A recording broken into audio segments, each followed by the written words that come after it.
Jonny. I just get so happy that you're here to do the intros and they go well. I survived without you, but it was awful and I don't recommend it. It's a timing thing. I've got it all figured out. Like I've got a little clock over here, you know. Yeah, no, it's, you've engineered it into perfection. Thank you for that. Hello, GitOpsians. Welcome. I don't have any announcements this week, so very short intro. Joining us today is Uther and Gerald, and I don't introduce people, so I'm gonna let them introduce themselves, and then we're gonna. I guess the topic is. I don't know. I had a whole email thread discussing it, and I say I guess. The topic of conversation today is Red Hat and what and how we do and enable DevOps, right? So take it away. I didn't ask you which of you was going first, so you can choose now. Well, alphabetical or something. In which case, it's Gerald. Oh, I was going to say rock, paper, scissors.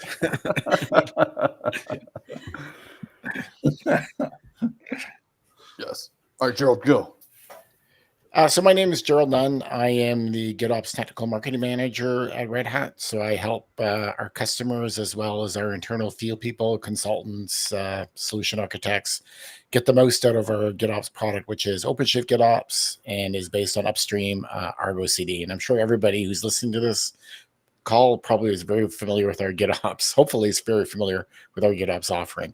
So that's me. Ian, did you want to introduce yourself? Or? Yeah, sure. Hi, everybody. Name's Ian Lawson. I don't know what I do at Red Hat anymore. I'm a developer advocate, global developer advocate. For 12 years, I was a domain solution architect, focusing on deep dive technical discussions with customers, both happy and angry. Prior to Red Hat, I used to work for a living. I was a developer with the UK government space for 25 years. So I'm kind of enjoying my retirement from being an actual developer, playing in the vendor space. The one thing I always say to people about Red Hat is that I wish Red Hat was around 20, 25 years ago when I was writing software, because the stuff we're kicking out today is the stuff I needed then. So I always get very upset at the end of meetings and ask people if they'd like to employ me so I could use our tools. But anyway, I just talk about all of our products at great length until I'm told to shut up. I call that I call what we do on this show a lot. Just the armchair coding, right? So I know how all of this stuff works, and now I understand your business case. So roughly, this is what you're going to do, right? Armchair coding. Yeah, and also it's incredibly fun from my perspective because I don't have to deliver anything. Having 25 years of actually having to physically deliver software that did something correctly, it's nice to be able to just not have to deliver things at the end of the day. Well, you delivered software that did it correctly? Well, put it this way, I no longer write it, so I assume not. That's fair. Yeah, no, it's I honestly what was it like? I was talking about this at KubeCon Valencia, right? When it was still GitOps Con was the co-located event as opposed to ArgoCon.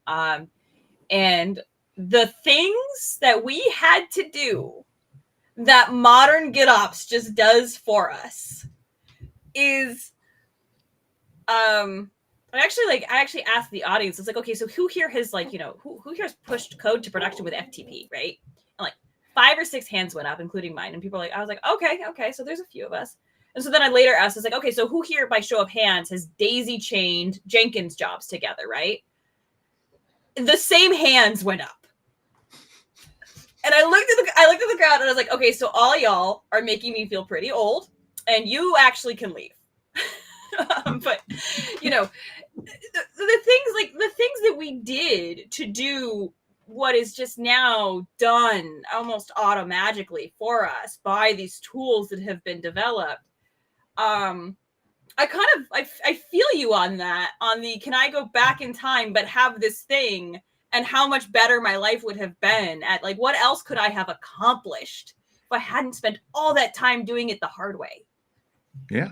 Yeah, I said, when I talk to customers about this, I always talk about what we used to say was a 70-30 split. And as a developer, you used to spend 70% of your time not writing code. Yeah. all the kind of frameworks, the boilerplate, understanding the tool set, and you just use 30% of your time to actually write the physical code. And it was ridiculous. And I was talking to a customer about 3 months ago about it, and I was saying, in the old days it was 70-30, and this customer said, well, nowadays it's 80-20. It's actually got worse because of the complexity of software, because of the complexity of tools and frameworks and all these other things.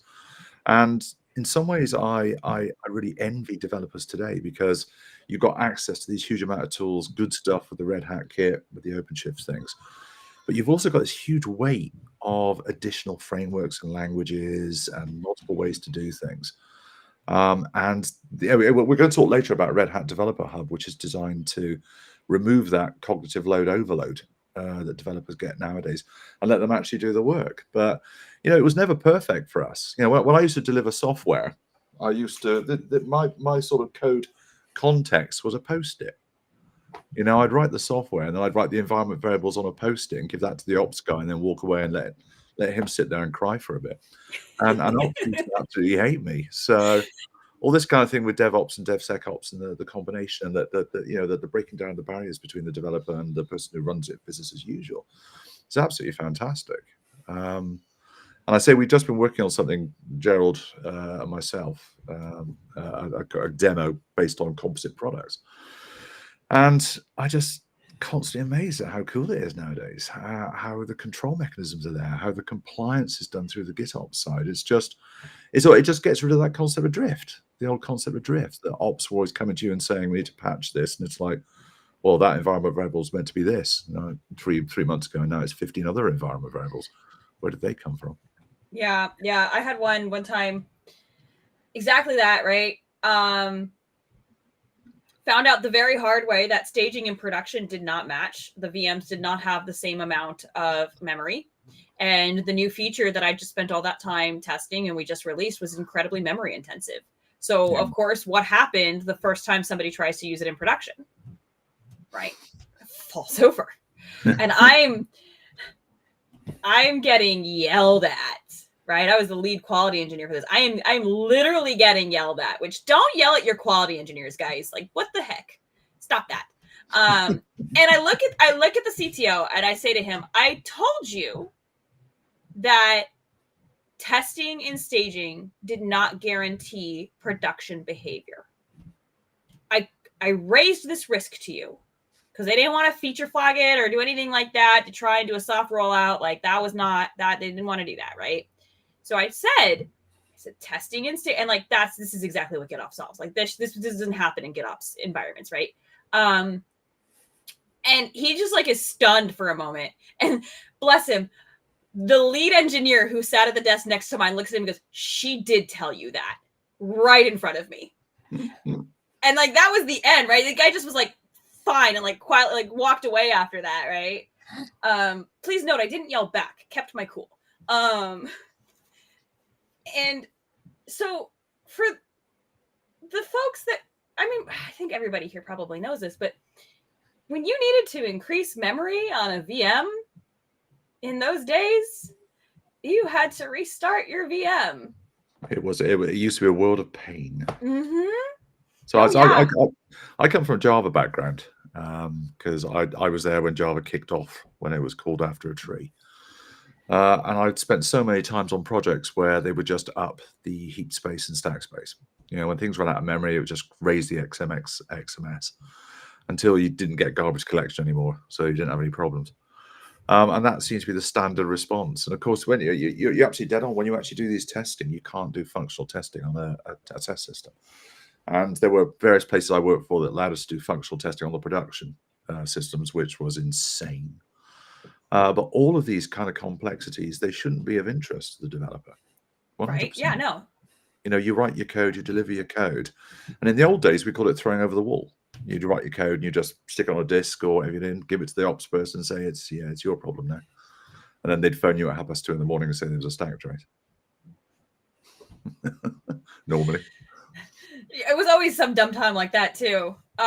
There's one of the DEs here at Red Hat has this great story about a Java system he worked on where they just had a cron job that restarted it every 19 seconds.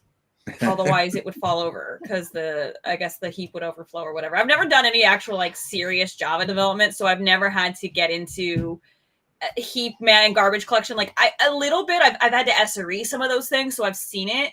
But it's like, all right, I can see that this is like a whole problem, and I gotta go kick this thing over. Versus we're like deeply understanding it.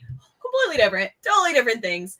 But yeah, basically, it was the garbage collection didn't do the things, the memory got completely overloaded, and so they until it got fixed, they just had a cron job that kicked the thing over every 19 seconds. It's the time interval on that for me, truly. That just makes me giggle. Precision. Number. Why Yeah, 19, not 20, not 25, not 15, 19. That is... Anyway, I wish I had queried him. Like, it was something he said in passing, and we had a very busy meeting, so I didn't get to dig into that. But like, if Jesse, if you're watching, please explain to me the testing that went into identifying 19 is the correct number. I would like to know. Well, anyway, since we've done this a little bit of nostalgia, shall we go dive into the modern era? What we got? Yeah, I'd say, how do you want to play this? Because I say Gerald is the man about the GitOps side.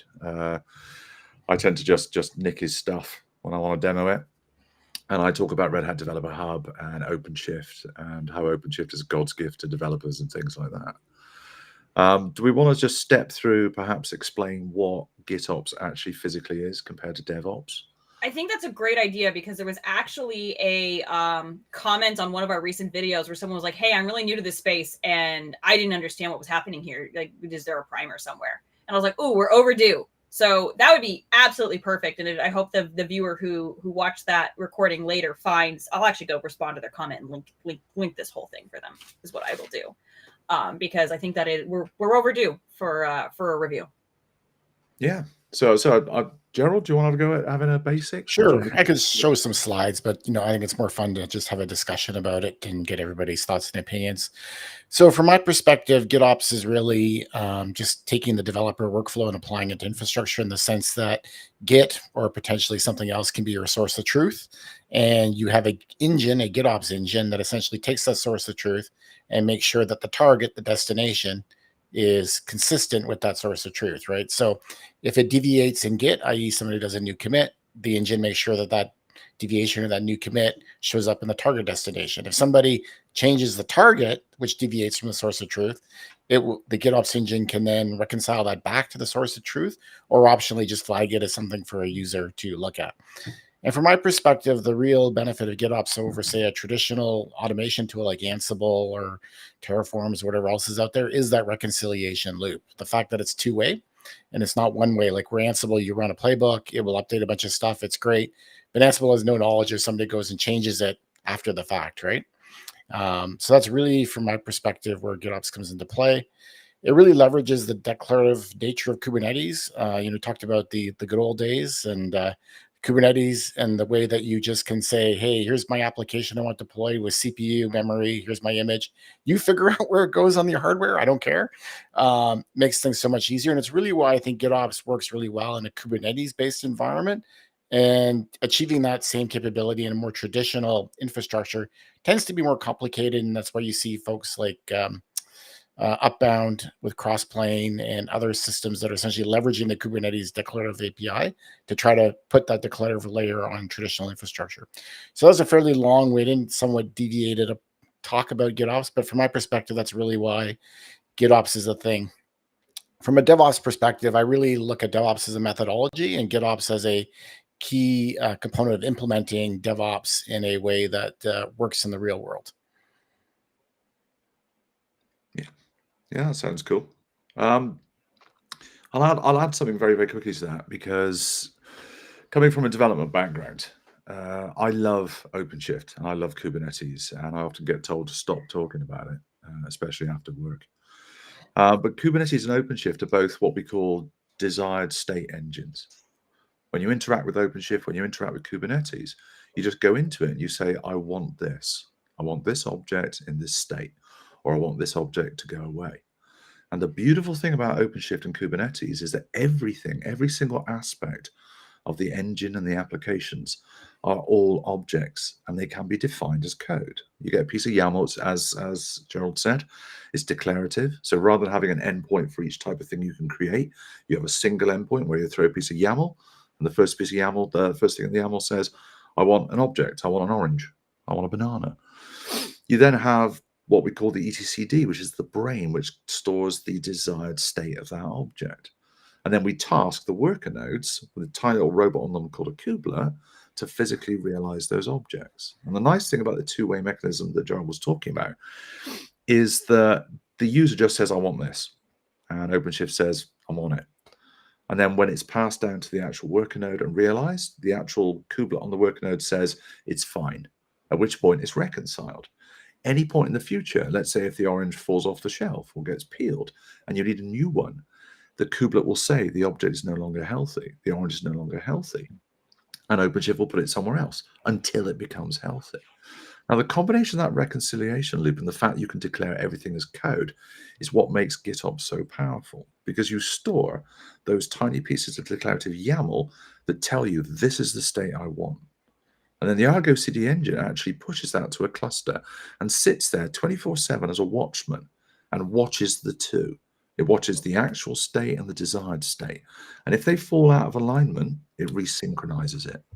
And that's the beauty of it. And when I'm talking to customers about this, I always push the fact that it's abstracted. You know, when you're talking about the GitOps stuff, you don't care what the objects are. They're all just declarative definitions. And that's a lovely, simple approach. And as you step down into the objects themselves, you get more complicated, get down to the pods, get down to using Tecton for pipelines and things like that. But it's a nice, simple way of doing things. And we like simple things. And we also like things that are automated. And I want to bash this question over to Gerald very quickly, because I've been talking to a number of customers. And when you're using OpenShift, this isn't just applications. You can define the cluster state. You can define the state of the users, the network policies, because everything is declarative. So I've got some end customers that are using GitOps to define their cluster states, and also to define, for example, pipelines. So you define the pipeline in Tecton, which is an object itself. You put that pipeline for, let's say, creating a user, which creates, you know, a project, user, network policy, and all those things. And you can use Argo CD quite cleverly to actually keep a cluster in configuration. And this is one of the things I was thinking about. I'm interested in Gerald's opinion on that, because we tend to focus on Argo CD and GitOps from a pure application perspective within Red Hat. And I've always thought, it'd be more exciting to just do the whole thing. Yeah, I mean, you pretty much hit the nail on the head. From my perspective, GitOps is for everyone. I used to have a slide that had the ops on one side and the developer on the other side, and it benefits everybody. Absolutely, you should be maintaining your cluster state using a GitOps methodology. So store all the manifests for the different operators you want deployed, the different configurations that are in OpenShift. OpenShift is somewhat unique in the Kubernetes space in the sense that the cluster is managed by operators and manifests, more so than a traditional Kubernetes environment. So it really lends itself well to a GitOps methodology and approach in terms of managing the cluster configuration in that state. And to Hillary's point about, staging and production not being the same configuration, that's really where GitOps shines from a cluster configuration, is ensuring that your multi-cluster environments are essentially configured and set up the same way across them. And you have that agent, as you mentioned, that is constantly monitoring it and will let you know that they're out of sync or out of state. So you avoid the whole configuration drift scenario that was the bane of my existence as a developer, where I would deploy something in dev or staging and it would work, and then not in prod, and try to figure out why it's not working in prod is almost impossible. So it's really good for that. And really there's two personas that go with that. The platform team that manages OpenShift are the ones that essentially manage the cluster configuration aspects. And then the developers are the ones that manage the applications, or the application support teams, right? It's typically the two personas that you see in that. How they work together is going to vary depending on your organization. So if you're a fully matrix DevOps organization, you'd probably be working quite a bit differently than somebody that's more in a traditional enterprise silo organization, right? Where the ops and dev teams are siloed. And as you mentioned earlier, you throw things over the wall to ops and have them kind of deploy things, right? But yeah, it works great. I have all my clusters configured that way. I could go off on a tangent and start demoing all that stuff, but yeah, just second you and thumbs up. Absolutely. Yeah, I would add to that as well, though. There's a couple other aspects that I've certainly seen, and it's fun that we're talking about this because either you actually talked about this in like last couple episodes. I've been writing a book on platform engineering with a couple colleagues, and I actually talk about GitOps for these things in the book a bit. Not at like great length because there's a lot of things we're talking about, and there's other pre-existing artwork over all this, right? But one of the things that I think is somewhat of missed is like GitOps is also a great way to enforce security. So like you were talking about RBAC and everything else like that, right? So if you've got a declarative way of, having users are managed, and like that is the way that users are managed. This is the only entry point for users, and their permissions, and anything else gets undone, right? That's a really good way of managing security posture. If somebody's permissions needs to change, right? That change in their permissions, that's a pull request, right? You've got a whole trail of the change from like inception and reasoning all the way through. The other thing is that if you have, right, everything declarative, and this really works more so for production, not so much in dev clusters where who the heck knows, because you realistically, if you've got a cluster being used by developers, they're going to have like way higher levels of permissions over there than they're going to have in staging or production, assuming they even have access to production. They probably don't. They probably have access to wherever the logs off production are being shipped, but they should not have access to production. Don't just give people access to production. Anyway, so the if the only thing that can land on the cluster is whatever is in Git, then when a security thing happens, you know exactly your surface area for risk. Like you know it very, very, very quickly because everything is declared in an easily scanned and reviewed location to understand. Like this is how you're able to easily get an SBOM, like all these other things, right?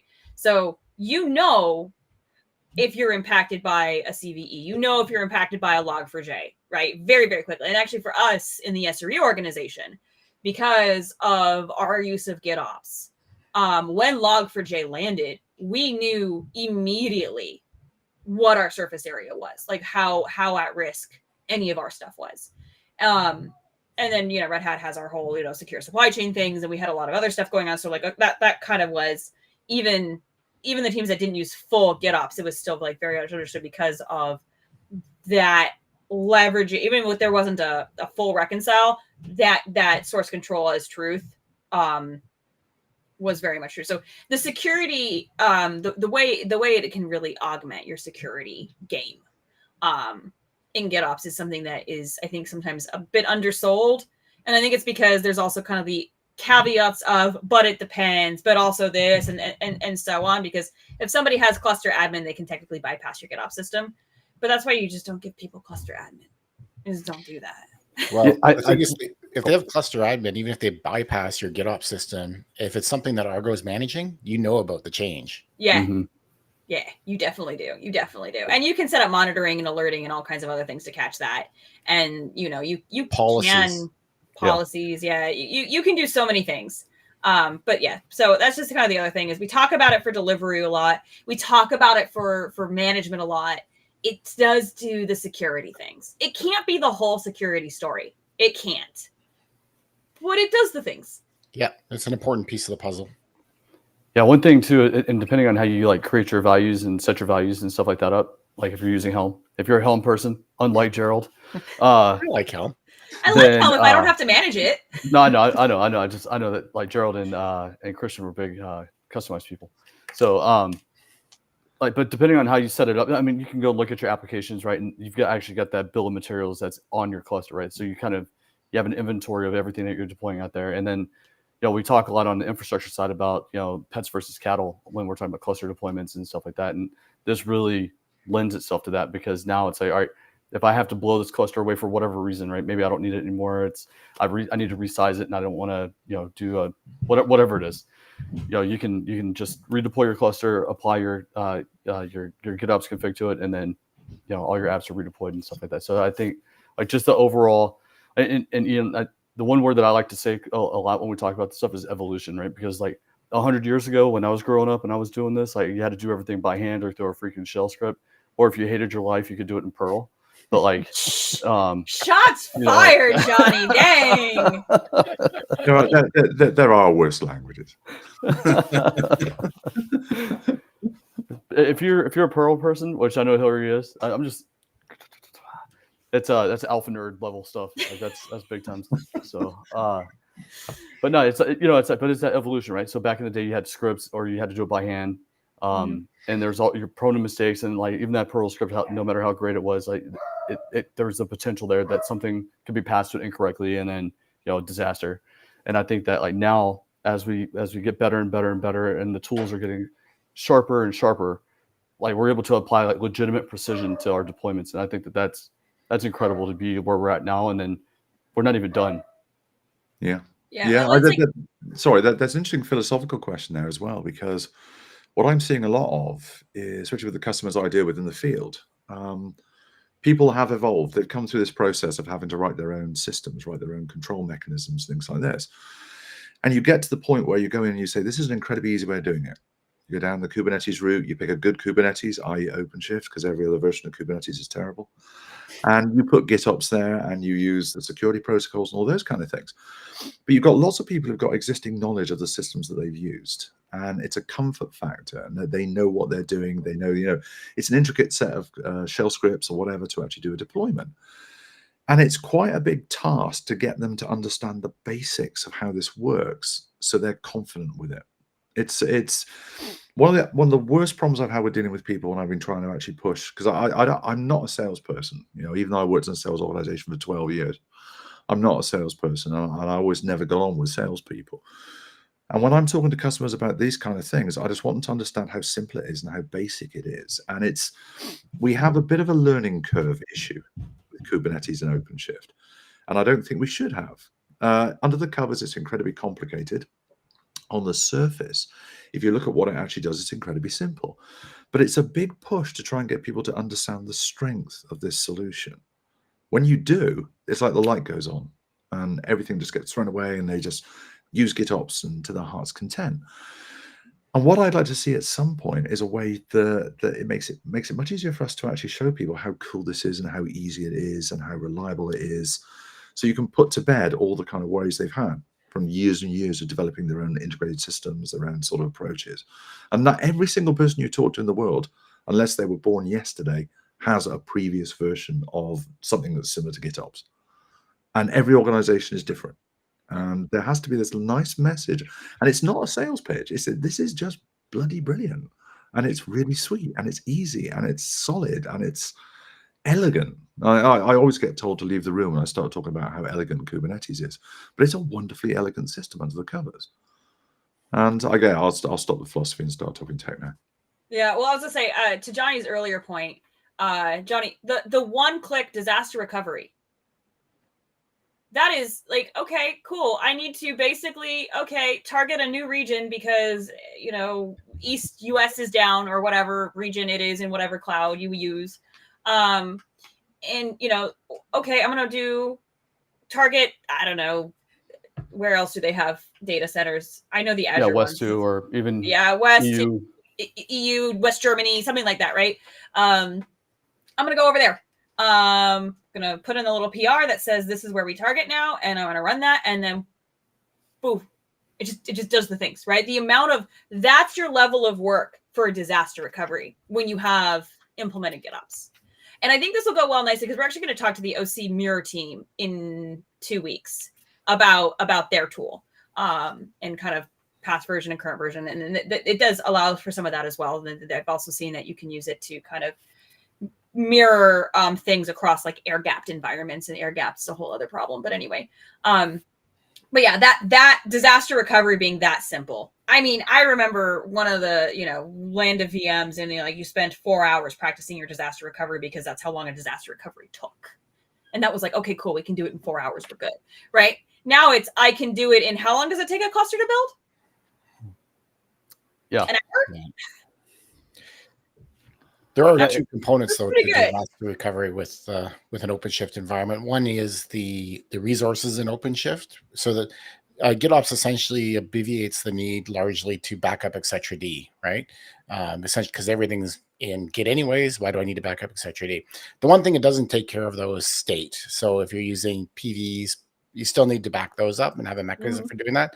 But that can also be incorporated as you're getting at Hilliary into your GitOps disaster recovery process and save a ton of effort when you only have to deal with that one very little thing that's separate from a GitOps environment.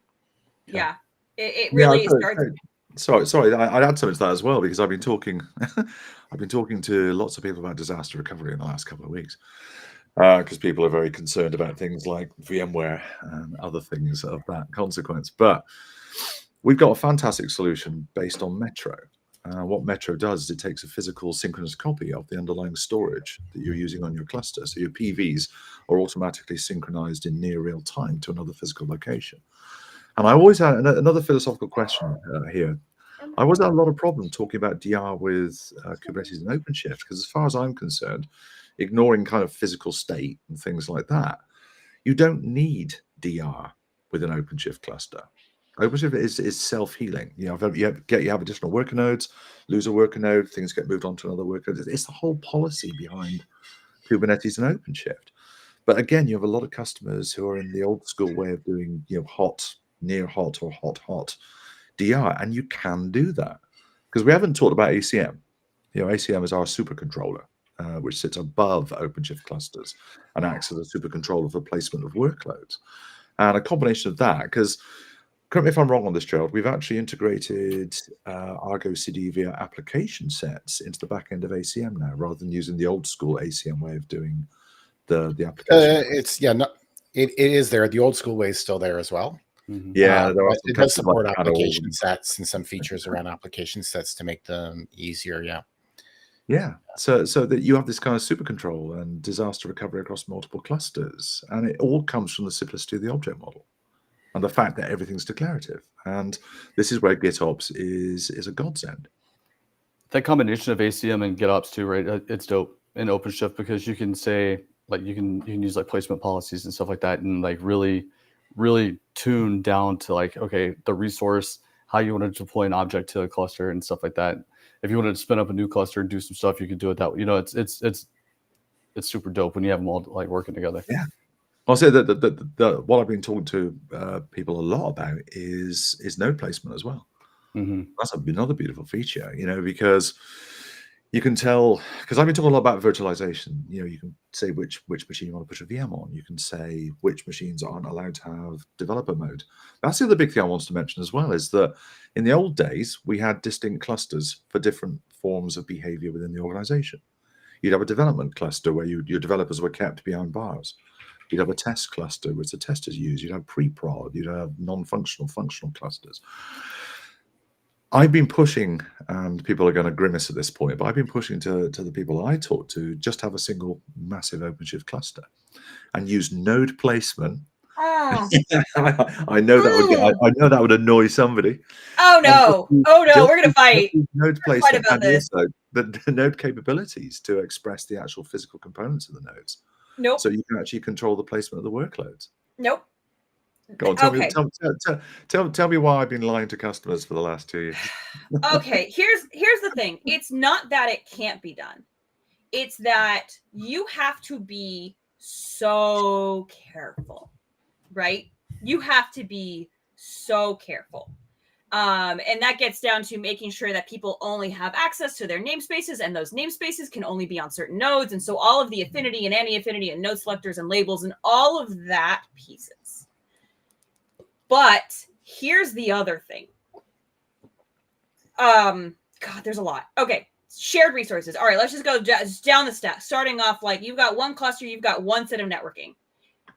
You got something that's doing bad things, it can overload the entire cluster networking layer, right? It's hard to do, but it's a risk, right? So you've introduced a risk there. Let's go down one. Your control plane. Your control plane is finite in size. And even if you increase your VM size, your actual etcd capacity does not increase. You actually have to rebuild a cluster to get that. I think they're introducing that capability up in one of the upcoming versions of OpenShift. I don't remember which one, and don't quote me anyway, because I don't know if it's actually even going to make it. So whatever. It's a feature that's coming, but it's not there today. The number of times I have seen etcd get over full because people do not understand what you have to do to ensure etcd doesn't get over full, you would not believe. And so that's a really big problem. You have all of those environments, all of them working. You put your load, your stress test, you put your normal testing, you put your production, you put your dev stuff, all of those objects that are being created and stored in etcd, unless everybody is very precisely adding a correct time to live, congratulations, your cluster's falling over. I literally saw it like 2 weeks ago. It is very common that this happens. Would not recommend this at all.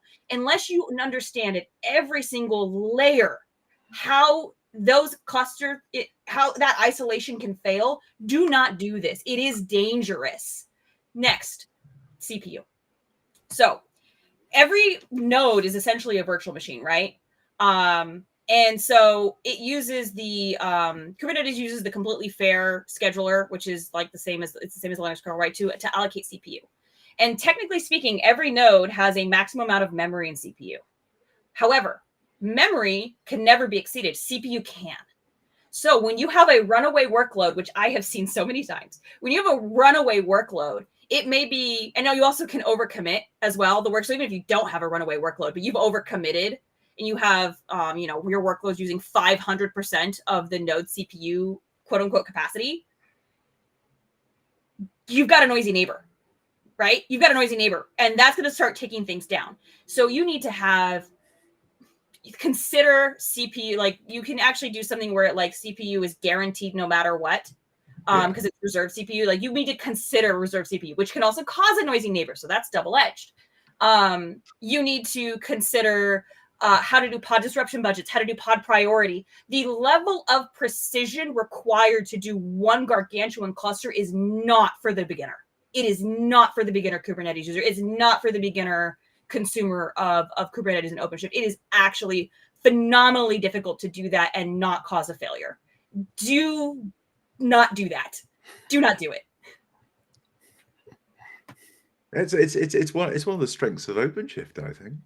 It's funny. I do have a customer out where I live that has one huge cluster, and they've been pretty successful with it. But they've learned a lot of lessons along the way. To touch on what Hilliary said, there's a lot of discipline and things that are not intuitive at the beginning that you learn the hard way, right? With one big cluster. Yeah. And then there's the it depends, right? Because like I said, you might want to consider reserve CPU, but it also may not be the right thing to do. That may also bite you. That could, it depends. You have to understand every workload going onto that cluster intimately to do that right. Yeah. It is a very, very, very delicate balance. You have to use quota on a big cluster, and then the quota forces people to use requests and limits on their workloads. You're not going to have one big cluster without quota on a per space basis. I was assuming limit ranges and C groups would be used. But to Hillary's point, when people are new to, and to your point about kind of the complexity under the hood, when people are new to OpenShift, like a platform team, they don't really understand. I should be using quotas. I should be doing enforcing pod disruption budgets. I should be doing this and that, right? And this is all stuff that this customer and some others that I have had with big clusters learned the hard way over a few years, right? Yeah, and with then outages along the way. You have people who would tell you, oh, you don't need to use CPU limits. Definitely use requests, definitely use memory limits, but you don't need CPU limits, right? And they have all these arguments for it, and it's so that you don't end up with throttled, workloads, and they're allowed to exceed and all this other. I'm like, that only works like to a degree. I like not using CPU limits, but I also recognize that the teams on the cluster have to be very disciplined and understand what that means. That means that when you put in a request, that request has to be enough for your application's SLA, because that's what's guaranteed. You're not going to get any more than that. And even then, it's not really guaranteed because you can overcommit. It's not really guaranteed because pod priority plays the CPU request is guaranteed. It won't schedule, but it won't you get into race conditions, right? You get into race conditions. You can get into race conditions. It won't schedule, but if it's got scheduled, it's guaranteed from my perspective. Now, can you tweak the knob under the hood in OpenShift to kind of make a request mean something else? Yes. Should you? Probably not. or do even worse, my customers who like to tweak the VMs to say, well, pretend you've got 4, but really you have 2 CPUs, right? Yeah. Stuff like that. Yeah. There's all sorts of games you can play, but to your point, Hilliary, that all of this requires a lot of discipline to operate a big cluster successfully. And I've had customers that have done it successfully, so I wouldn't tell somebody never to do it. But I think all the stuff that you said is a very good cautionary tale, right? Like you want to be sure you know what you're doing before you go down that path. I really, like I said, I don't recommend it. Yeah. If you ever plan on doing load and stress testing, don't do it on your production cluster.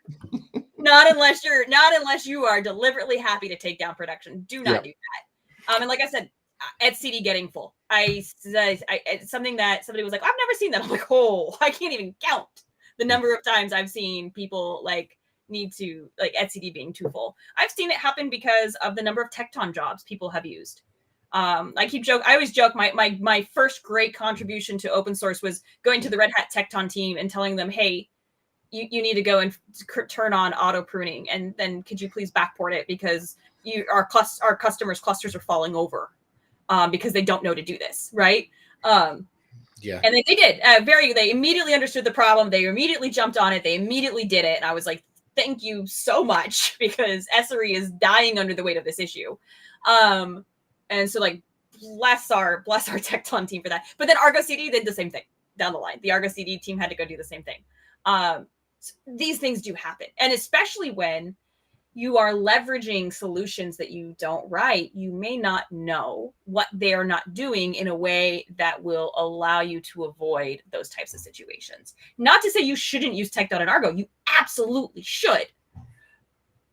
But don't just think I'm going to throw together all of these things and I can run everything I could ever want on a gargantuan cluster and nothing bad is going to happen. Because that's not reality. Yeah. Really bad things are going to happen. They are 110% going to happen. I have seen it my entire 4 years as an SRE here at Red Hat, and it literally only took me a few weeks into the job before I saw it the first time. But there's a balance there. I mean, I wouldn't advocate for one big cluster to rule them all, but neither would I advocate handing out clusters like candy to everybody. No, right? Yeah, I wouldn't do that either. There's got to be a balance, and typically for me, the balance, and then same with Argo CD, in how people access it is really where your trust boundary is, right? Like if you have a trust boundary at an organization, say it's at the directorate level or some other level, that could be a cluster with the different teams in that organization using it versus an enterprise-wide cluster. Yeah, 100%. There's definitely a balance. Like you don't need, and people should give people strong enough computers to be able to do things nicely in local development. Like, you know what I mean? Like a dev cluster should not be because people can't use a local machine. There should be like a really good reason why you have a dedicated dev cluster. And like my team, we spin them up and spin them down a lot for various reasons. So they're very ephemeral and not like a permanent thing. And then we also have local stuff that we run as well. But you know, staging, production, would recommend those two. Yeah, I am a fan of a dev cluster because to me that's the first point of integration for everybody's code. Yeah, it becomes a shared environment for integrating your code together for the first time. And anybody that's worked in DoD or government space at all, like they do not get good laptops. They don't get good hardware. They do not get good development environments. Fair. So like, and I grew up in that environment, so like I'm used to like scrapping together as much BS as I possibly could just to have something decent. And yeah, so like a lot of times you'll have to like spin up a virtual machine, you know, if you have OpenStack or, you know, maybe inside AWS or whatever, and then build from there. So I'm a huge fan of like at least a small dev cluster. Like, yeah, if you know me, you know I'm about to say hosted control planes or Hypershift.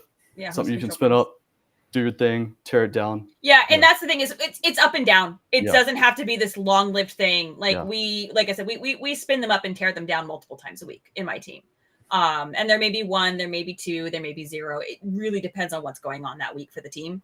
And then of course my team is developing a managed OpenShift product.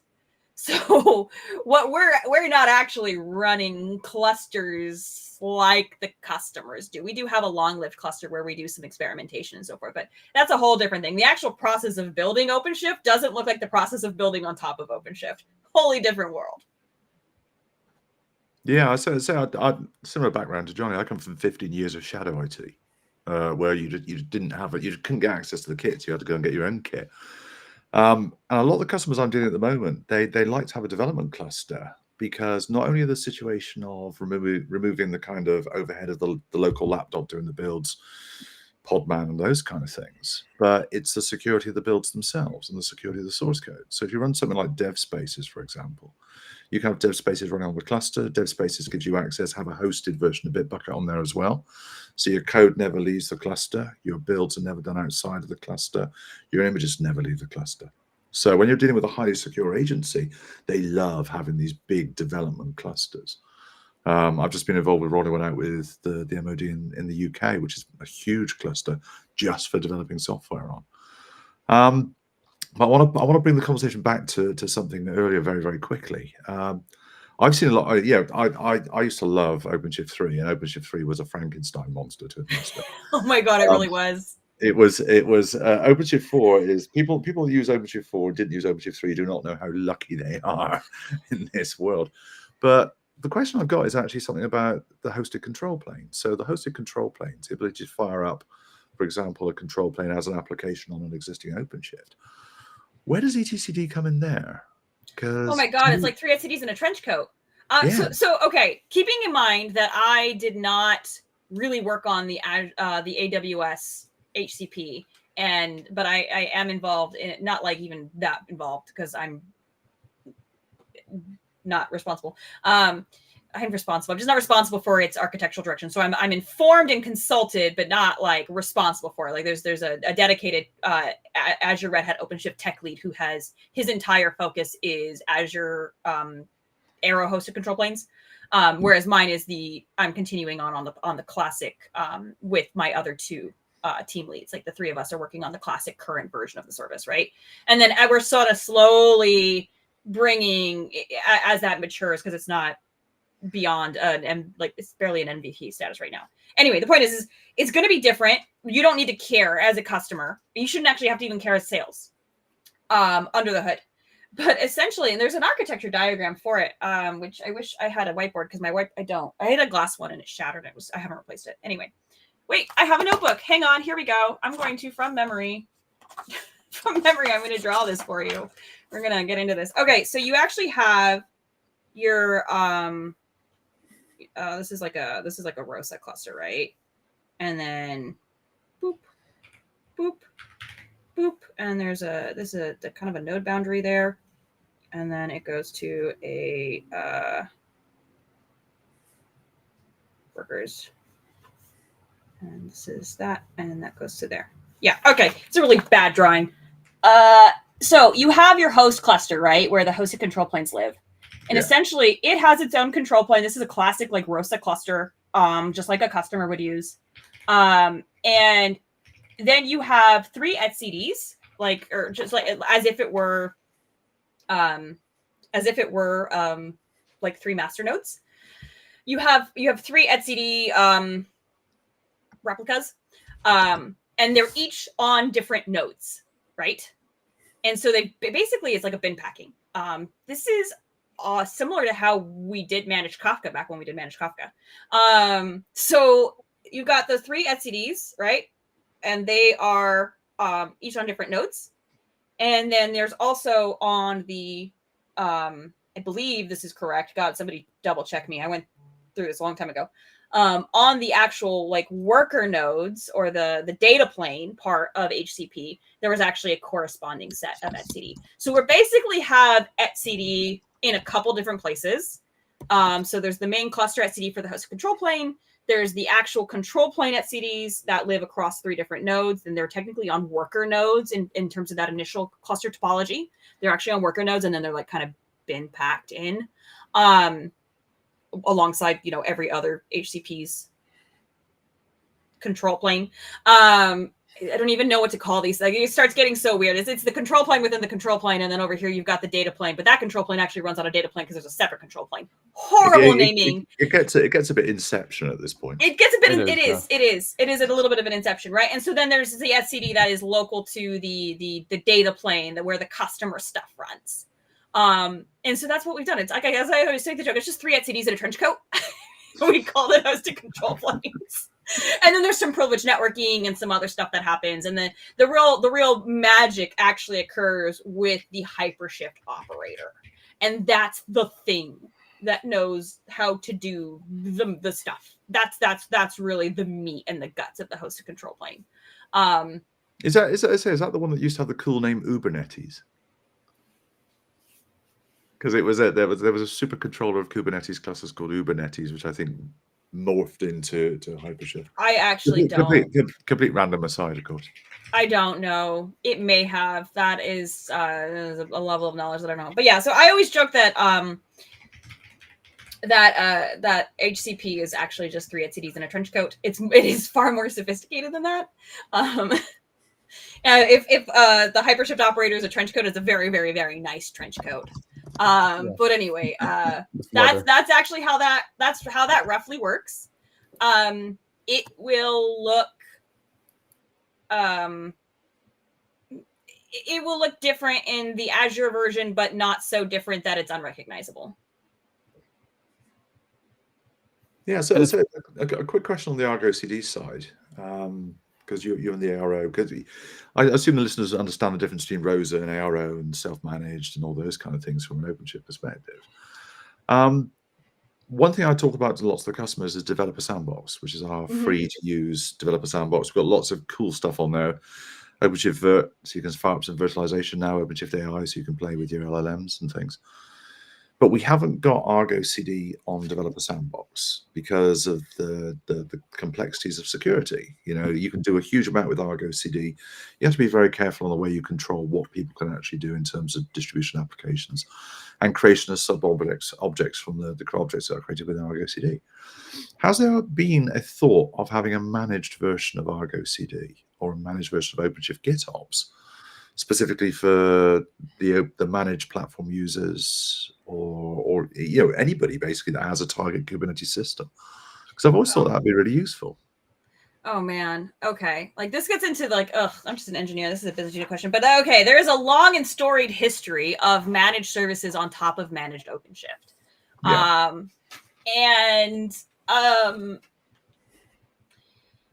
The issue, there's a few issues. When we look into adding a managed service on top of managed OpenShift, what we've done and it still exists. We've done in the past is there's a dedicated like team that just handles that layer. It is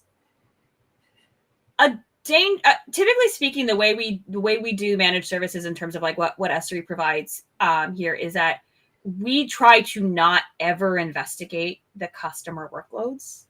Like if a customer workload is at issue and it is causing, pressure on the API server for some reason, we will typically identify that. But then from there, we kind of hand off to the customer because we don't know what's in their thing, right? We don't know what's in there. And there could be unencrypted social security numbers for all we know. Like we have to run under the assumption that we would stumble upon PII and we need to avoid that at all costs, right? Because it's really... it's a security and privacy thing that we don't know, we don't look, we don't see. And even within our own systems, we've actually built in things like we can't, especially on the Arrow side, like there's things that I cannot do without going through this major break glass situation. If I'm doing that, it is to save your cluster from death, right? That is the only reason I am doing that. Otherwise, I don't touch, I can't see.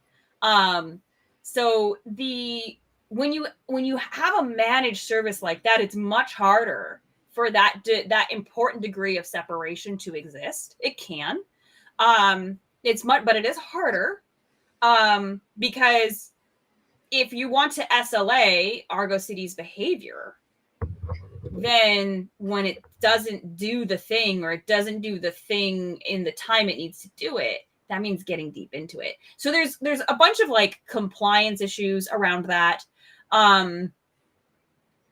Then there starts to be so how do we actually manage it as in terms of like, what are we able to do in terms of managing it that doesn't step on a customer's like capabilities? So keeping in mind that when you start adding in like operators, and so forth. Like they tend to be like cluster scoped. So sometimes you can't have multiple versions of the same thing. Like you can have multiple Prometheus, right?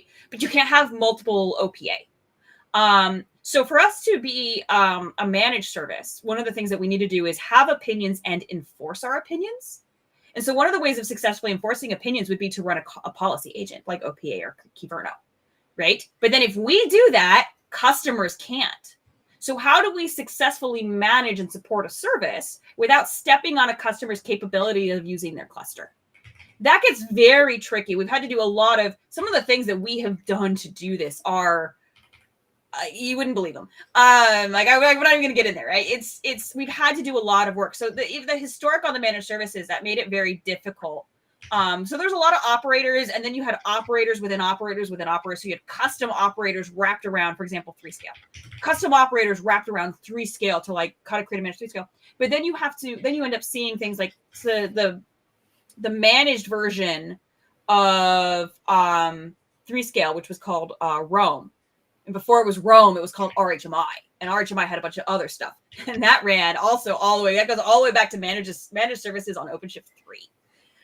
So OpenShift 3, then OpenShift 4. Now it's called Rome. There was like things that were done and made better about it. But there were some capabilities that actually were suppressed in the managed service version compared to the normal self-managed version. And there was reasoning for it was the technical difficulties of guaranteeing the promises while allowing those capabilities, which were a little bit more, like, if I would say, dangerous. So like this starts getting into like the engineering difficulties of having a managed service and what that means, and the fact that a managed service must inherently be opinionated and enforce its opinions. And also, does that actually then allow us to meet the customers where they are? Yeah. That's really challenging. And we still even see that in the managed OpenShift space. Like that's really why hosted control planes is such a nice thing for everybody. One, it keeps the cost down, but two, it allows us to do the management in terms of like SRE and our opinions without actually trampling on customers' desires for customization. That balance, striking that balance is actually been the thing that I think our customers help us so much to understand what that needs to look like. And so really trying to that's why that's why we developed HCP on AWS. That's why we're doing it in Azure, is so that we can do that. We can manage something, we can promise something, we can keep something, stable and going the way a customer needs it without impugning on their ability to leverage the full capabilities of a customizable platform the way a Kubernetes-based, especially OpenShift platform actually is. And then you start getting into especially some OpenShift has some cool features, like the way we do machine pools and all that other stuff, right? That is really not there in Kubernetes. There's been a few things where I've been doing something on my local kind cluster. I'm like, oh, what about this? I'm like, darn it, that's an OpenShift opinion. Right?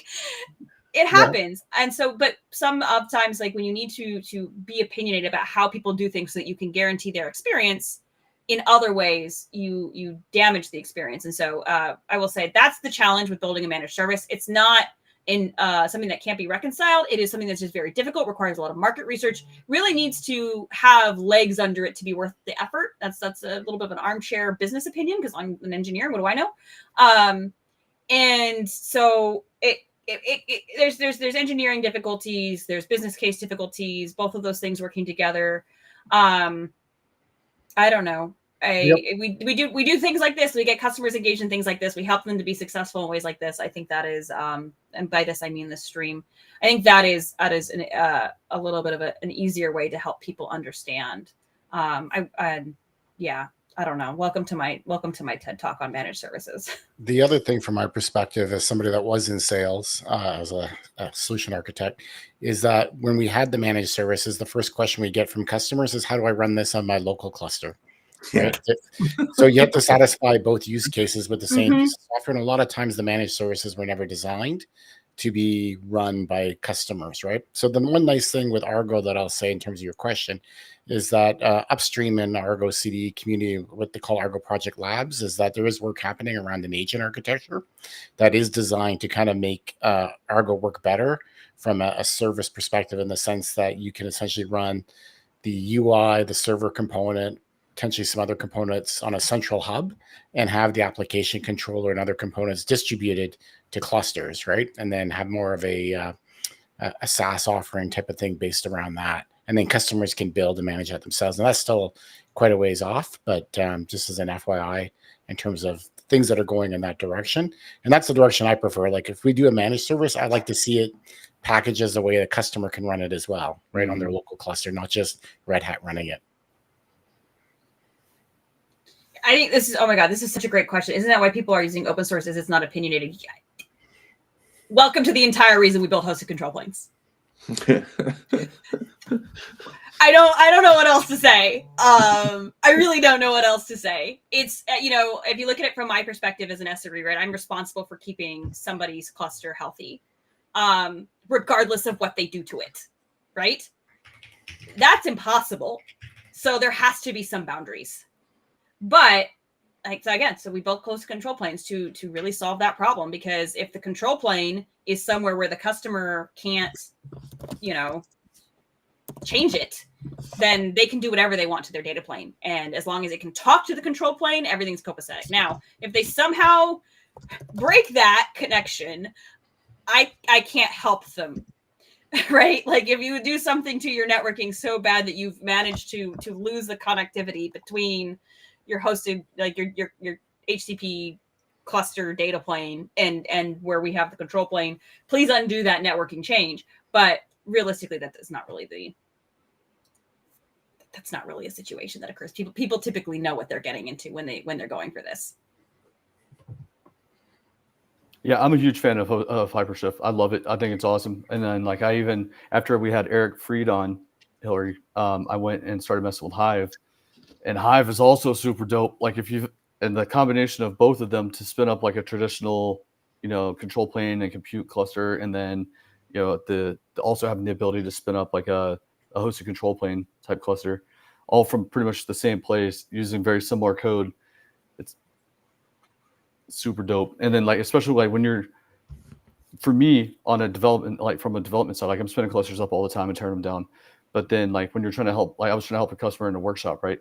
And it's okay, well, hey, we could do something like a Hive or a hosted control plane or something like that. And you can spin up now dozens, scores of clusters in a single command. And it doesn't take days or whatever, hours, whatever it takes. Especially with HyperShift, it takes probably 30 minutes, 45 minutes. It's so, oh my God, it's awesome. Yeah. Oh yeah. The speed too. This provisioning speed on HyperShift HCP. So much better. So much better. We are actually over time, and we never really got deep in. We didn't actually, I think, ever talk about what we meant to talk about. I know. I joked with Uth that maybe we should come back on again to actually talk about what we were supposed to talk about. I think we're gonna have to. Yeah, I think we're gonna have to actually, because I love our developer hub and our all of the things that we actually have in there. There's a conference that they do in the Bay Area that I've been to a few times. And that's it's like Developer Week, and it's that we show the developer hub and all of our resources and all of the free ebooks you can get there. And so we're we legitimately need to have you guys back on and actually go into that aspect. That said, this ended up being a great conversation anyway. And we can fight about multiple clusters versus one cluster. And man, if you have a big one cluster, then the whole thing goes down. Congratulations, your blast radius is all of the things. I don't recommend for it. There's reasons I don't recommend for it. That's why I use Red Hat OpenShift disaster recovery. That's why I use Red Hat OpenShift disaster. That's not a thing it really ought to be. That's not a thing it really ought to be. That is a validated pattern we could make. Disaster recovery. There we go. Where's Marty? Jonny? Yes. I think we're working on I think somebody's working on one. So it's in the works for sure. Fantastic.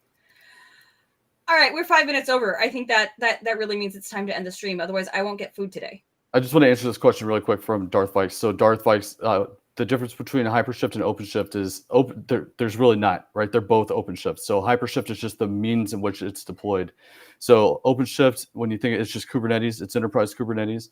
HyperShift is a hosted control plane. So it's just a deployment tool to help speed up the process. So instead of having a node or 3 nodes or 3 control planes and 3 computes or whatever it is, the control plane's hosted on a cluster, and then the compute plane or the data plane rather is separate. And it's literally like if you've ever used EKS or AKS or StarKS, whatever, it's presented to the customer the same way.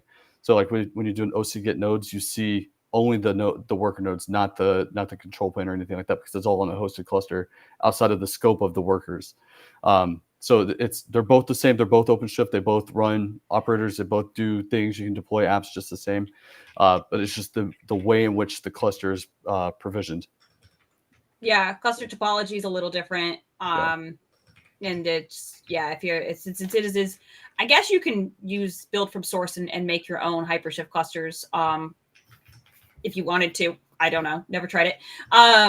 But no, it's not like Cappy. Let me just go get the okay. Come back in a few weeks. I will schedule an overview of HCP for the viewers and the audience to explain what hosted control planes is.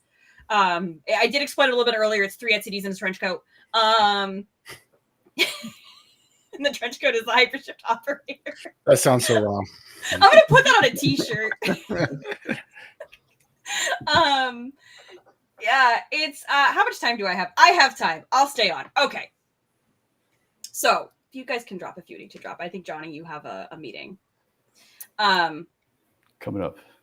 Right. So so cluster API is a way of interfacing with the cluster, right? And so you could actually have cluster API and HCP, right? Because you have to, in order to interface with the cluster, like you have to like run an instance of Cappy. In that way, it's somewhat similar to what we described earlier, which is Hive, which is sort of like software that runs on a cluster that does like control, like does day 2 stuff on the cluster. So we use something called a sync set, and the sync set can like ensure that if this cluster has this label, then Hive knows about the cluster, knows about that label, drops down the sync set, and the sync set will do something like install a custom workload or apply a custom CRD, like apply a CRD or some things. I mean, it can be pretty much any arbitrary YAML. You can literally have it define a cron job, and then there's going to be a cron job that runs for whatever reason, right? So, and so the Cappy doesn't allow for like fully arbitrary YAML, but it's kind of the same thing in that you have a service that runs, it knows about your Kubernetes cluster, and then it can kind of interface on like a little bit of a privileged, I guess, way to do things to the cluster, like to do some sort of controlling action against the cluster, right? So that's really what Cappy is. So you could have that and a hosted control plane cluster, because the hosted control plane is more about cluster topology. So kind of like what Jonny said earlier, if I'm a customer of Red Hat and I say I want an HCP cluster, and I go and I do OCM create cluster. I don't actually remember the command line for it because I am on the Azure side and I know the Azure command line for it. Anyway, so the but yeah, if I go through OCM and I go use, you can use a GUI, right? Just use the GUI, right? Go create an HCP cluster. What it does then is the control plane actually gets created on the hosting cluster, right? They call it a hosted control plane because your control plane for the cluster that you are creating is hosted somewhere else. We host it. And so you actually don't really, it doesn't go into your Amazon account. So you're not paying for like the CPU usage and like stuff that it does, right? So we host the control plane. It basically exists across, I reduced it down to 3 etcds. It's actually, there's more to it than that. Please understand that it is more complex than that. But but your control plane basically is spread across 3 nodes on the cluster that is like the hosting cluster. And then you get 3 worker nodes, or however many you specify, but like it's going to be typically a minimum of 3. You're going to get your worker nodes, and those are going to be bootstrapped into your Amazon account, and it's going to be really just kind of similar from there to if you were running a traditional like OpenShift on AWS or ROSA cluster. It's actually going to be more of the ROSA cluster side because if there's any, I don't think we run anything on the worker nodes that is ours, but typically speaking, like our management is done in the style of what we did with ROSA for the managed OpenShift offering. And then of course, like SRE still does things like make sure the control plane is alive and healthy and all those other things like we do for any ROSA cluster. But so from your perspective, this also kind of divorces some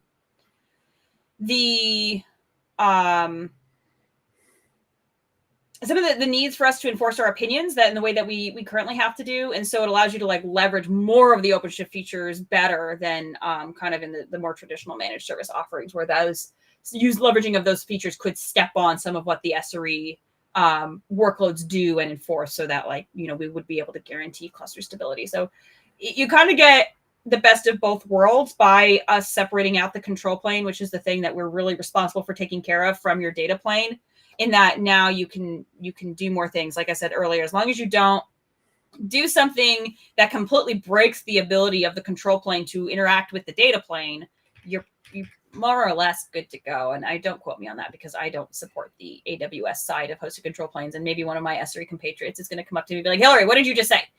Please read the docs and do what they say. But that hopefully kind of clears it up, what HCP is and how it's different from CAPI or different from kind of traditional ROSA. It's called ROSA HCP, which is Red Hat OpenShift service on AWS. I'm bad at acronyms, but yeah, that's the thing. That's how it works. Does that, Jonny, keep me honest, does that sound like a good explanation? Yeah, I think so. Cool. Just curious, Hilliary, the hosted control plane control planes, it's like it is turtles all the way down. Are they running on the managed services control plane or are they running on worker infra nodes so the customer is still paying for them indirectly? The second one. The second one. So the customer is still paying for it indirectly. So, God, it gets kind of like, so we own the cluster, right? We own the cluster where the control planes are all hosted, right? And so I don't know how the money exactly works. Gotcha. So they're in a separate cluster, our cluster, they're in not the customers. Gotcha. Yeah. Okay, that but makes it's not sense. like, I mean, so it's like there's parts of it like, but you pay a licensing fee, so you are paying, like you're not getting it for free, right? But the costs are reduced because the bin packing model that we do for those hosted control planes allows the costs to be much lower. Right. But that's an implementation detail. From the customer's perspective, they just got an OpenShift cluster with a control plane somewhere else. Yes. They don't care whether we're running it in VMs or we're running it as, pods on another OpenShift cluster that we manage, right? Exactly. Yeah. I was thinking more of the scenario where the customer wants to set up their own HCP environment and manage it themselves on a managed OpenShift. You could, if you wanted to, you could do that. But then so if I you could mirror the way we do it, right? You could set up you set up a ROSA cluster and then decide to install the Hypershift operator, and then you can go create I don't know how you would there's going to be some particulars in there that are going to be I was just thinking of those ephemeral use cases we were talking about earlier, but I mean you could also just go to the Arrow provisioning automation and set up your own brand new Arrow cluster as well. Right. And not have to pay for those control planes. You get the same benefit at the end of the day. Yeah, exactly. Yeah. So, okay, thank you. If I were telling a customer what to do and you need to have readily ephemeral things pretty fast and you want it to be the managed service, use hosted control planes is good. It does the things. Yeah. 10 of 10 recommend. Cool.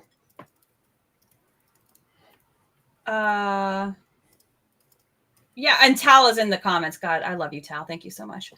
I see, helping answer all the questions. But yeah, okay, great conversation. Let's have y'all back to actually talk about the Developer Hub sometime soon, and then pipelines and all of the things we were supposed to talk about today.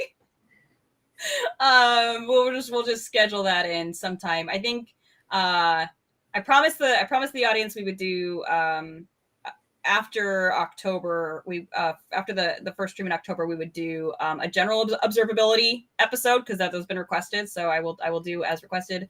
We'll bring you back after that sometime, and then I will bring in somebody to explain hosted control planes, I guess sometime in November.